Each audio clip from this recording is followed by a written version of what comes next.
की स्थिति बहुत अच्छी नहीं है। दिनेश जी, फिलहाल इतना ही। बिल्कुल। मैं आता हूँ गिरीश भाई आपके पास। हमने अभी जालंधर का भी जो उपचुनाव हुआ था लोकसभा का, हमने उसके अंदर देखा कि आम आदमी पार्टी को सिर्फ जो विक्टोरियस थी सिर्फ 34% वोट थे सर उनके पास, सिर्फ 34%। भारतीय जनता पार्टी की जमानत जब्त हो गई थी, ये भी मैं आपको बता दूं, इस पोल के अंदर जालंधर में चौथे नंबर पे आके।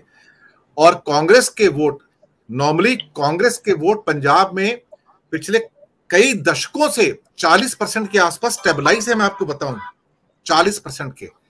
लेकिन पिछली बार विधानसभा में डाउन हुए ड्रास्टिकली, उसमें फिर से उत्थान शुरू हुआ है और इस बार उनके 34 के मुकाबले 28% कांग्रेस के वोट आए जालंधर के अंदर। तो ये उनका भी वहां पर राइज हो रहा है कि पंजाब में Congress is regrouping back actually. इसके अलावा तेलंगाना के चुनाव में क्यों केसीआर डरे हुए हैं, क्योंकि जो हैदराबाद कर्नाटक का था हिस्सा, उसमें कांग्रेस ने स्वीप किया है एक्चुअली, जो करीब करीब 40 सीटें थी और बीजेपी बुरी तरह हारी है। और ये सारे के सारे जो डिस्ट्रिक्ट है हैदराबाद कर्नाटक के, ये आपके आदिलाबाद, निजामाबाद, थोड़ा सा ऊपर का टॉप है करीमनगर, साउथ में आके आपका महबूब नगर, ये उसके डिस्ट्रिक्ट से सारे के सारे। तो यहाँ पे एक बड़ी आबादी ऐसी थी वहां पे हैदराबाद कर्नाटक में जो कन्नड़ा और तेलुगु मिक्स है sir. They have overwhelmingly voted for Congress. और यही हमको आंध्र प्रदेश में देखने को मिला, कोलार के अंदर और चिकबल्लापुर और चित्रदुर्गा डिस्ट्रिक्ट के अंदर, कि वहां पर कांग्रेस की हालत आंध्र में पतली है, लेकिन यहां पर तेलुगु पॉपुलेशन ऐसी थी जिन्होंने कांग्रेस को वोट किया। तो ये जो छत्रप अब जो डरे हुए हैं, उसका कारण यही है सारा का सारा, कि अब ये चाहते हैं कि कांग्रेस उनकी स्टेट्स में लड़े ना और सरेंडर कर दे और सिर्फ वहां लड़े जहां 1-to-1 की उनकी फाइट है, जैसे छत्तीसगढ़, एमपी वगैरह में है। ये खौफ बहुत है। ऐसा लगता है कि भारतीय जनता पार्टी तो नारा भूल गई कांग्रेस मुक्त भारत का, लेकिन विपक्ष के कई दलों ने पकड़ लिया। कम से कम 6-7 स्टेट के अंदर आज ये हालात पैदा हो गए। गिरीश भाई, आपका अनुमान जो है बिल्कुल सही है, लेकिन एक बात समझ लीजिए, लास्ट 9 साल में अगर ऑपोजिशन ने एक चीज सीख ली है कि उनको अगर जिंदा रहना है तो उनको अल्टीमेटली तो जो नेशनल पार्टी कांग्रेस है उसका ही छत्रप में आना पड़ेगा, क्योंकि इन्होंने अपना हालत देख लिया कि स्टेट तो नॉन एग्जिस्टेंस ही है। आज स्टेट का चल क्या रहा है, आपने गवर्नर वहां पे बिठा दिया है जो गवर्नर ही डिफैक्टो रूलर है ऑफ द स्टेट। कोर्टों के इंटरवेंशन के बाद गवर्नरों को हटाना पड़ता है। आज में भी आप देख लीजिए, डेप्यूटी स्पीकर ने सुप्रीम कोर्ट पे भी स्टेटमेंट कर दिया है। तो इनका जो बिहेवियर है, इन डरे हुए हैं कि उनके अपने एग्जिस्टेंस है। अब मेन बात पे अगर आते हैं कि जैसे कांग्रेस मुक्त भारत का इरादा था, कुछ पुराने पेपर में चल रहा था कि 1800 के 18th सेंचुरी में उज़्बेक में एक वॉर स्ट्रेटेजी डिसाइड हुई थी, तुलुगामा। वो आज भी इतनी परसिस्टेंट है कि हर कंट्री में वो हर वॉर के अंदर उस स्ट्रेटेजी को माना जाता है। उसमें सिस्टम ऐसा था कि जो वीक जो होती थी आर्मी, वो बड़ा हल्ला गुल्ला करके खड़ी रहती थी और साइड में से जो मजबूत होती थी वो दोनों जाके दुश्मनों को घेर लेती, और वो कमजोर आर्मी को देख के जब अंदर आते थे तो उनको चारों तरफ से घेर लिया जाता था। यही स्ट्रेटेजी इनिशियली भाजपा ने करी थी कि वो धीरे धीरे स्टेट खाने लग गई। वो स्टेट खा के उन्होंने बता दिया पावरफुल तो वो यहाँ बैठे हुए हैं, वो जो कमजोर कमजोर थे वो स्टेट खा के बैठ रहे हैं। लेकिन दिक्कत क्या हो गई कि ये स्ट्रेटेजी अभी कांग्रेस भी इसमें आ गई। अब कांग्रेस ने भी धीरे से उनको ये कल्टीवेट करा दिया। अब जैसे कर्नाटक में उन्होंने ये पोजीशन ही नहीं छोड़ी कि वो कहीं पे तोड़ जोड़ कर सके। यही परिस्थिति तेलंगाना में आ रही है। कल तेलंगाना में किसी बहुत ही सीनियर ऑफिसर से गवर्नमेंट के बात कर रहा था, ये ऑब्वियसली इज रिटायर्ड, वो बोल रहा था कि कर्नाटक में सबसे बड़ा रोल तो हम लोगों ने यही प्ले किया कि हमने ओवैसी को वहां जाने से रोक लिया था। तो जो दिख रहा है वो है नहीं। और 9 साल में इन्होंने सीखा कि जैसे ही आप ओवैसी के वोट बता देता हूं मैं आपको। कर्नाटक इलेक्शन में 37 मुस्लिम बहुल सीटें थी, जहां पे एक ओवैसी ने अपने कैंडिडेट इसलिए खड़े किए थे ताकि बीजेपी जीत जाए वहां पर।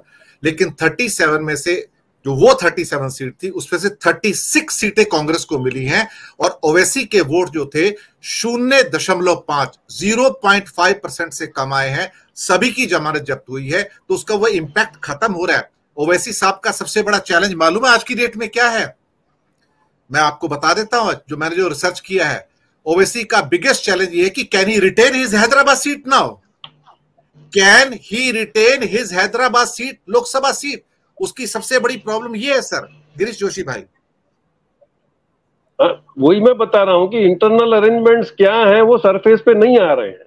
मैं आपको वही बता रहा हूँ। वो बोलता है बिल्कुल ये तय था, उन्होंने कोई एग्रेसिवली तो उन्होंने किया ही नहीं। गुजरात में भी आप देखिए, उनकी एक सीट जो कंफर्म थी उस पर ही उन्होंने आके प्रोपोगंडा किया। He deliberately did not go to any other seats. तो इंटरनल अरेंजमेंट्स आप समझते कि जो फियर फैक्टर सब में वो ये है कि internally everybody is afraid of BJP, क्योंकि उनका खाली पॉलिसी नहीं है, उनके आदमी भी खतरे में है, उनके लीडर्स भी खतरे में है। तो उस वॉर के सामने भी तो एक स्ट्रेटेजिकली उनको वॉर करना है। कांग्रेस के किसी एमएलए से मैं बात कर रहा था, उन्होंने बोला कि आप सीधी सी पोजीशन समझ लीजिए कि हम अपना कोई कार्ड ओपन नहीं कर पा रहे। अगर हमने कार्ड ओपन किया तो इमीडिएटली उसका काउंटर हो जाएगा। और भाजपा इसी चीज से डरी। और जिसको आप कांग्रेस मुक्त भारत कहते हैं, तो अभी मैं देख रहा था कि 1985 से 2013 तक जितनी भी कांग्रेस की स्कीमें थी उनका सिर्फ 32 में भाजपा ने नाम बदला है और कुछ नहीं करा है। They are as it is. Indira Awas Yojana को पीएम आवास योजना कर दिया आपने। नेशनल मैरीटाइम डेवलपमेंट जो 2005 की स्कीम थी उसको आपने सागरमाला कर दिया। और ये एक किसी पुराने जर्नलिस्ट से मैं बात कर रहा था, तो बोले हमेशा आप जब कोई प्रोग्राम करते हो तो उसका नाम ऐसा होना चाहिए कि गूगल पे अगर कोई इंटरनेशनली सर्च करता है तो your scheme is immediately available there. अभी आपने अंत्योदय लिख दिया, आपने दीनदयाल ये लिख दिया, तो दैट इज नॉट सर्चेबल। तो आप समझ लीजिए कि इंटरनेशनल लेवल पे भी जो थिंकिंग करके जो काम करना होता है वो करने में तो दिया फिर, क्योंकि इनका तो एक ही है, स्टेट हिंदुस्तान के इलेक्शन कैसे जीते जाए और कैसे पावर में रहा जाए, ये इनकी स्ट्रेटेजी उधर ही घूम रही है। और अभी इसका रिएक्शन आप देखोगे when he is visiting US, वहां पे जैसे प्लानिंग बताया जा रहा है और बड़ा जबरदस्ती वो सब ये पॉपअप कर रहे हैं। Something is going to fail. कल ही किसी एक्सपर्ट ने बहुत अच्छा ब्लॉग पे लिखा है कि नेटो के बारे में क्या डिसीजन देंगे ये। The moment you enter NATO, आपके दुश्मन हो जाएंगे चाइना, आपके दुश्मन हो जाएंगे रशिया, आपके दुश्मन हो जाएगा वियतनाम, आपका दुश्मन हो जाएगा ताइवान। और ये वही कंट्रीज हैं जो अभी आपको थोड़ा सा सपोर्ट करके बैठे हुए।